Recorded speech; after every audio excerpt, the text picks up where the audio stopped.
Allow me to begin by thanking the leader of minority, the Honorable Pio Wandayi, for raising.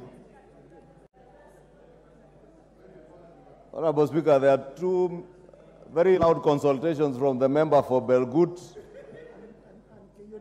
and the member for Keio North, and they are conversing in a language that is not known.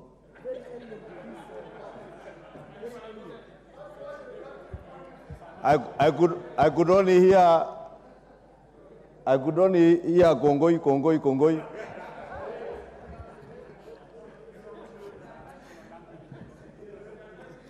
Honorable Speaker, now that I have the attention, Honorable Speaker, I will say, let me first thank the leader of minority for raising this issue, because as the leader of minority says, NGCDF is not a fund for members of parliament. NGCDF money is public money raised from Kenyan taxpayers for the benefit of Kenyan taxpayers.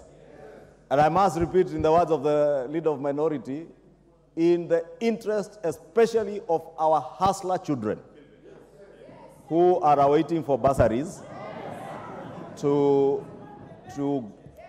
be able to access what is a right to them under our Constitution.